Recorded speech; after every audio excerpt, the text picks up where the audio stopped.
नमस्कार दोस्तों हमारी कल्चर, हमारी संस्कृति और हमारी जो प्राचीन जो गाथाएं हैं ये बड़ी विचित्र हैं।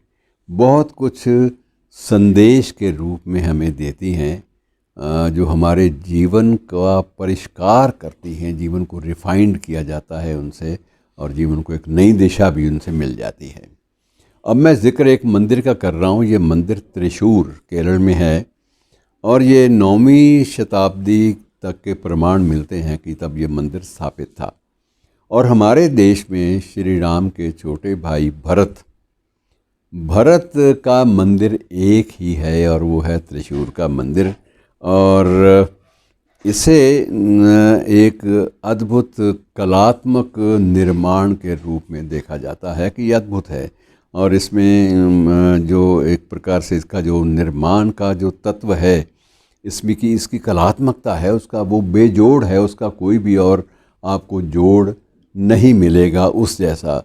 फिर भरत का मंदिर हमने नहीं सुना, प्रायः ब्रह्मा जी का मंदिर तो हम वो भी अलग माना जाता है, पुष्कर के रूप में हम वहाँ मान लेते हैं। बहुत सारे मंदिर ऐसे हैं जिनकी पृष्ठभूमि बड़ी विचित्र होती है और यही विचित्रता इस मंदिर के साथ भी है कि ये श्री राम के भाई लक्ष्मण के नाम पे नहीं, उनके छोटे भाई भरत के नाम पर ये मंदिर समर्पित है। अब इस मंदिर में नाम भरत है और ये भी होता है कि अब इसमें एक बार हाल ही में एक भरतनाट्यम की कलाकार, उसने वहाँ प्रवेश की अनुमति मांगी तो अनुमति नहीं दी गई। बताया गया कि इसमें किसी भी गैर हिंदू का प्रवेश जो है वो वर्जित है। जो वर्णाश्रम व्यवस्था के अनुसार हिंदू है वही इसमें प्रविष्ट हो सकता है, शेष किसी को भी प्रवेश की अनुमति नहीं है। अब भरतनाट्यम जो है वो एक शास्त्रीय नाट्य माना जाता है। अपनी जो कला है, नृत्य कला, उसका एक अद्भुत नमूना है। उसको भी प्रस्तुत करने की अनुमति ना हो तो ये बड़ा विचित्र और विवादास्पद निर्णय हो जाता है। लेकिन अब दिक्कत ये है कि अब जब ये भरतनाट्यम के या अन्य कोई प्रख्यात कलाकार वहाँ पर मंदिर में नमन के लिए आएँ तो नमन वो बाहर से भी कर सकते हैं, लेकिन नमन करने के बाद उनको प्रवेश की अनुमति ना मिले तो अपने इष्ट के सामने कोई भी नृत्य या अपनी कलात्मकता को कैसे प्रस्तुत करें, ये उनके लिए संकट खड़ा हो जाता है। तो अब ये वहाँ का जो प्रबंधन बोर्ड है, उन्होंने देखा कि ये समस्या तो बढ़ती जा रही है। श्रद्धा भाव से लोग आते हैं, कलाकार भी आते हैं, हम उनको अनुमति नहीं देते प्रवेश की।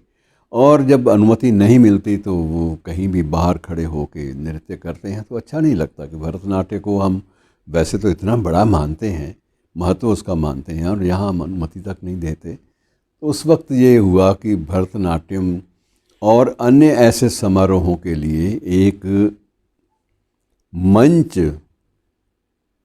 मंदिर के बाहर, मंदिर के सामने बनाया गया, मंदिर के प्रबंधक समिति की ओर से ही, प्रबंधकों की ओर से। और अब वो मंदिर का जो बाहर का, मंदिर के परिसर के बाहर जो मंच बना है उसको भी उतना ही कलात्मक, उतना ही सुंदर बनाया जा रहा है ताकि कलाकार को ये ना लगे कि वो एक प्रकार से उसकी अवहेलना हुई है या उसको सम्मान नहीं मिला। उसको भी सम्मानजनक प्रस्तुति के लिए सम्मानजनक मंच इसी मंदिर के बाहर मिल जाए तो वो उसकी संतुष्टि हो जाएगी और मंदिर के बाहर से वो दर्शन भी अपने इष्ट के कर पाएगा और साथ साथ जो भावना है उसकी, अपनी कलात्मकता का सम्मानमय प्रदर्शन करने की भावना, वो भी पूरी हो जाएगी।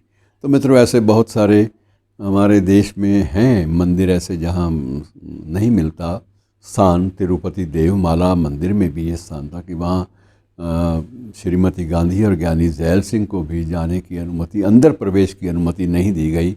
उन्हें भी बाहर से दर्शन करा दिए गए, इसलिए कि वहाँ किसी सर ढककर जाने की वहाँ परंपरा नहीं है मंदिर में, और केश रख कर भी जाने की परंपरा नहीं है। मुंडन करवाना यहाँ की एक परंपरा है, एक रीति रही है अब तक। अब उसमें कुछ संशोधन भी किए जा रहे हैं और उस मंदिर का सारा प्रबंधन जो है वो सरकारी तंत्र के हाथ में है, लेकिन परंपराएं नहीं बदली।